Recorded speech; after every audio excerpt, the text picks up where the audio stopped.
Hello, this is Julian with Coffee Reviews, and today we'll be reviewing the Los Cedros Wash Processed Honduras from Solberg Hansen. And there's the bag right there. And Solberg Hansen, based out of Oslo, Norway. And this is part 2 of our 4-part series featuring the Right Roast's June subscription box and Solberg Hansen's first ever appearance on this channel, as they're a coffee roaster I had zero familiarity with going into this review. And despite the fact that I've never had this coffee roaster before, I have heard a little bit about them, as they are one of the oldest coffee roasters based out of Oslo.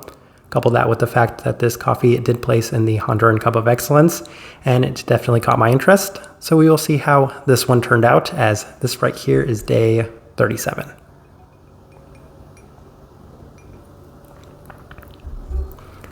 And recipe we went with for this coffee was the recipe that Solberg Hansen had for the Right Roast, which was a 16.67 to 1 water to coffee ratio, brewed at 90 degrees Celsius, about 195 degrees Fahrenheit. And I like this one best through the Chemex, which indicates a more medium grind.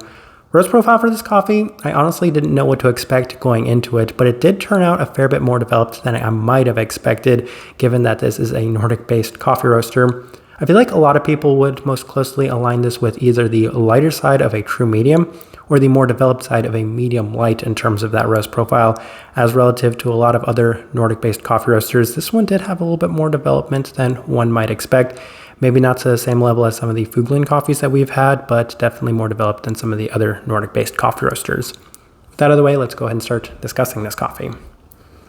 Day 14, first impression, and we start out with the V60 and our standard recipe. And the coffee was notably more developed than initially expected, as I kind of alluded to earlier. But it doesn't necessarily play a huge role, as it initially comes out sugary sweet, and it didn't cool down particularly well, as that slight roasty quality did seem to kind of mar the overall experience of the cup, with a slight dried fruit component to it. So for the most part, an okay start. I think that really took me by surprise, given that I was maybe expecting a slightly lighter profiled coffee. We continue on to day 16. Ran it through the Chemex, and the cup is nice right from the start, as it does offer a fair bit of the Central American qualities, most distinctly this sugary sweetness and the subtle fruit. But once again, it didn't cool down particularly well, as this brew method offered a slight soft chocolate, but once again, it was really kind of marred by the overall roast profile of this one. So okay, once again, neither of the first 2 days the best experience, but we continue on to day 18. Ran it through the April brewer, and still not much of a difference, as there was a slight bit more brightness in line with the listed currants, and in addition to that, there was a slight smoky quality, but for the most part, a little bit more berry forward than the previous 2 days. So still not necessarily the best experiences, but we move on to day 21. Adjusted to the Right Roast's recipe, and the coffee was a little bit more even throughout, as it continues to offer a very sugary forward cup with a slightly heavier body, but much more evenness as it cools. And that's been my big issue with the first couple of days, is as it cooled down, it wasn't necessarily the best experience, as it seemed to really accentuate a little bit more of those roasty qualities. This one right here just felt a little bit more even in general, as the listed cherry felt the most bold and prominent it had been up to this point, with some subtle dried stone fruit aspects as well. So a significantly better day. And truth be told, this is probably the direction I would have gone with this coffee, even if I hadn't found a recipe, was lowering the temperatures a little bit, maybe a little bit more diluted of a concentration, but it did seem to yield some really positive results. I don't know if I would have gone down this low. 90 degrees Celsius is very low, but it yielded some very positive results. So we'll continue on to day 23. Same adjustments to the Chemex, and this was by far the best day it had been to this point, as it's continuing along the lines of those very well-defined cherry aspects yet again, with a slightly long-lasting caramelized component too. Sugary sweet as well, with a soft chocolate base. So just in general, I kind of liked the way that this coffee was turning out. It just felt very well defined in general, given that my first couple of impressions of this coffee weren't necessarily the best. So I was really liking the way that this coffee was trending. Day 27, another day through the Chemex, and the cup continues to exceed expectations a bit, as it's slightly more candied sweet than a lot of the earlier impressions.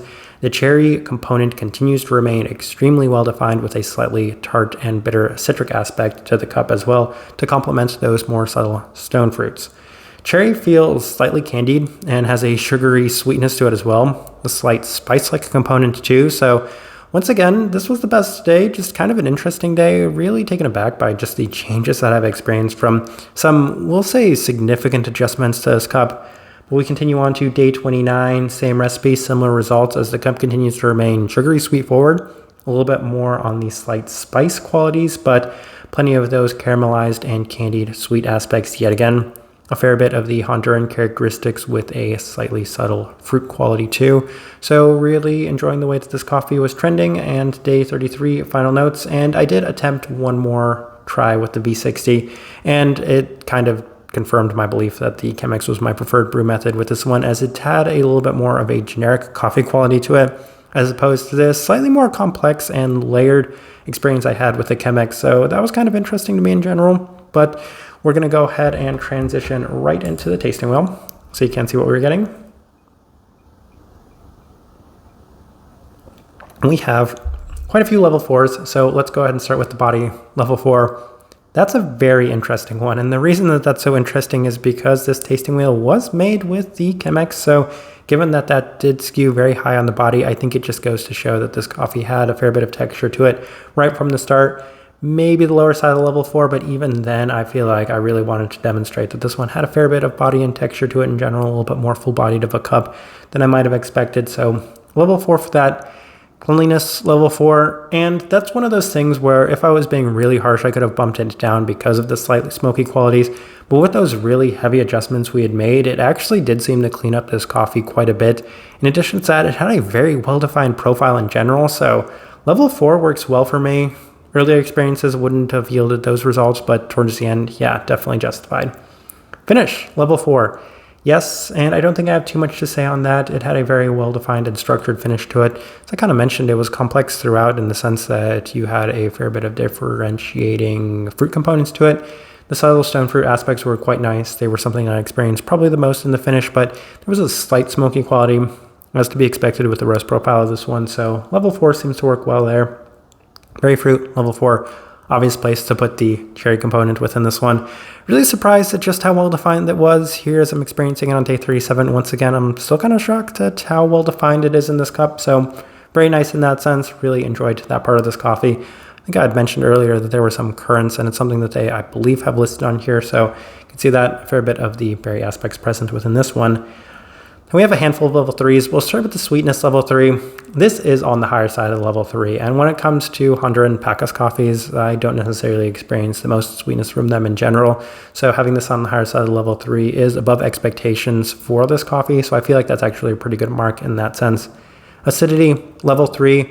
Kind of surprised it still had as much brightness as it did given, well, the roast profile and the adjustments we've made from this one, but it was noticeable enough to justify that level 3 mark, so level 3 for acidity it is. Florality, level 3. One of the more underrated parts of this coffee is the slight floral chocolate aspect that was present within this one, so I really like that part about this coffee. It gave it a little bit more complexity in general. Spice, level 3.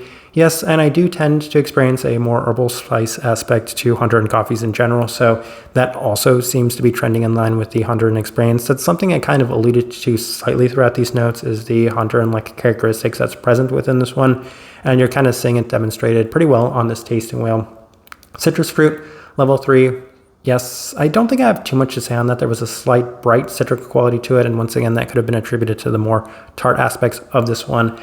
But the stone fruit, as I kind of mentioned, a subtle kind of dried stone fruit aspect I experienced a fair bit throughout this one.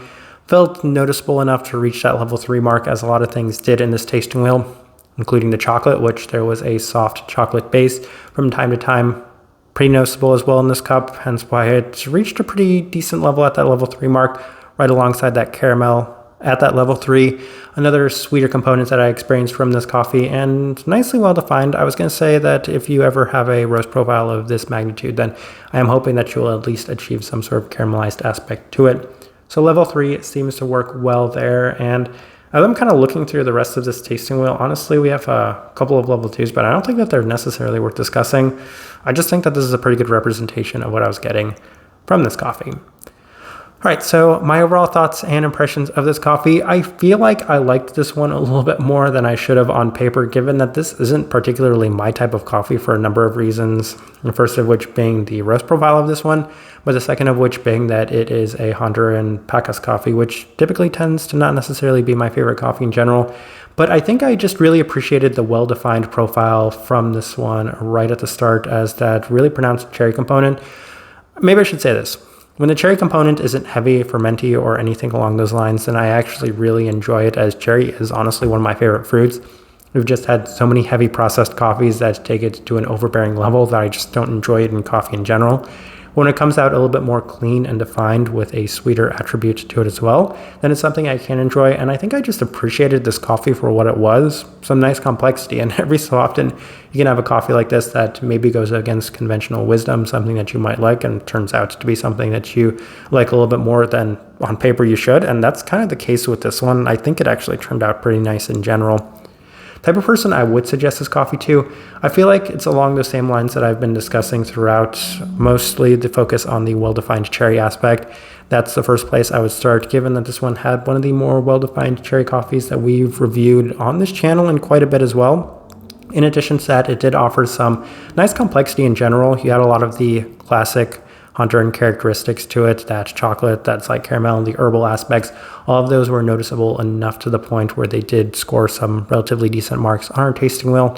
In addition to that, some really nice clarity. But I do want to say, keep the roast profile in mind, as I've kind of mentioned that this one is a little bit more developed than you might expect for a Nordic-based coffee roaster. But I think that's the best way I can leave this review. If you by chance had an opportunity to try this coffee, I'd love to know your thoughts and impressions of it as well. If you're enjoying the content, give this video a like. Subscribe if you're not already subscribed. This right here has been a review of the Los Cedros wash processed Honduras from Solberg Hansen. Thank you for watching.